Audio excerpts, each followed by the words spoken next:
Mario, better fight me now. What? Hey, you're not Mario. Yes, I know. Then what are you doing here at Mushroom Land? I'm just here to eat apples. We don't have apples here. Yeah, I know. But I heard you have peaches. What? And ito na nga ang toy na re-review natin for today. This is the Crash Bandicoot Classic Deluxe Edition. So pag binili natin siya ganitong klaseng packaging, meron siya sa harap, and sa likod, and sa gilid, and sa kabilang gilid, and sa ibabaw, and sa ilalim. Yon. And pag na-unbox natin siya, as you can see, nandito pa siya sa kanyang clamshell. So right now, i-unclam na natin yan. Meron lang siya dito mga kasama accessories. First is, tignan muna natin dito yung kanyang alternate hands. And ang nakapagtaka dito sa kamay niya, parang parehong left.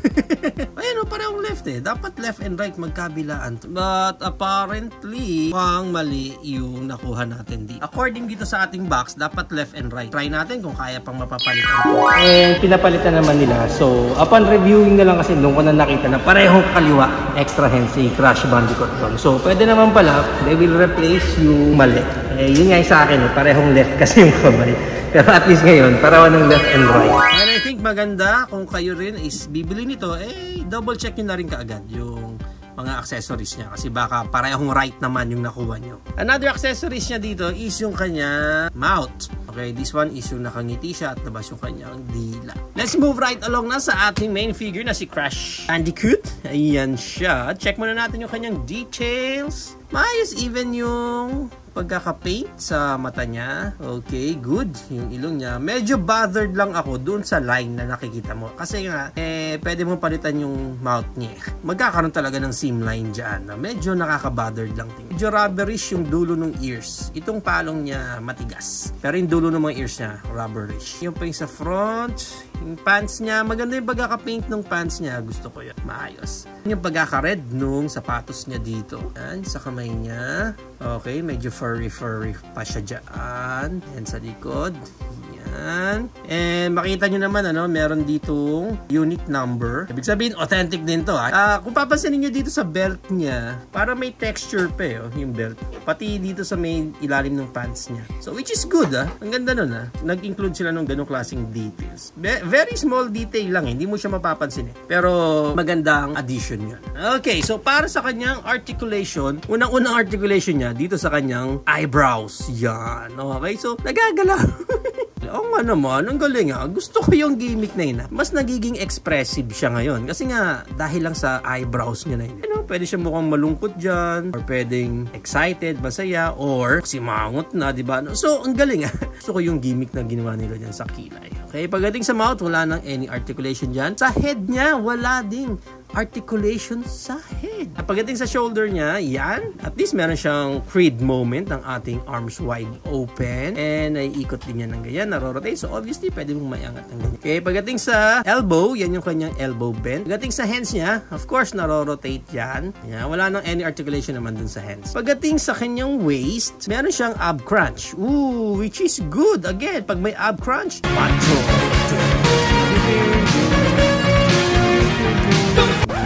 And meron din siyang waist rotation dito. Pagdating sa legs niya, ay, wala siyang Van Damme split. Aww. Although, pwede niyang iangat ng ganyan, yung paa niya. And sa likod, konti lang din kasi nakaharang naman itong kanyang bat flap dyan. Iyan ang kanyang knee bend. Maayos naman ang knee bend niya. Wala nang any rotation sa kanyang thigh. Pagdating sa paa niya, nandito yung rotation niya. Actually, buong part na to ang rotation. Nagdagaling dito sa part na to. Although, parang may konti siyang swivel Pero di ko alam kung talagang may swivel siya dyan or nagkataon lang na maluwag yung part niya dyan. So, yun ang kanyang mga articulation. Now, let's try na yung kanyang mga accessories, which is yung kanyang hands na ipapop off mo lang ng ganyan. Then, this one, lalagay mo naman yan dyan. Yan ang pinaka-itsura ng kanyang mga kamay. Ang isa pala sa napansin ko sa articulation niya, since wala siyang rotation dito sa shoulder niya, hindi siya pwedeng mag-fist bump sa sarili niya. Now, try naman natin, baguhin yung kanyang mouth. Yan!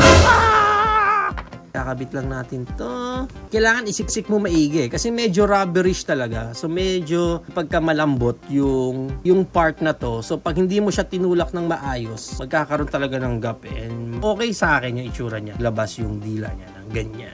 Now, para sa height ng Crash Bandicoot natin na to, ang height niya is around, this one is 6 inches. Kaya maganda niyan, i-compare pa natin siya sa iba pa nating toys tulad ng ating Hammond Collection na T-Rex. Yan, may kain-kain pang T-Rex head. Buzz Lightyear, Zurg, Super Mario, Bowser, ating Titan's Return, Beachcomber, and ang ating NECA KO version na King Kong. So yan ang ating high comparison.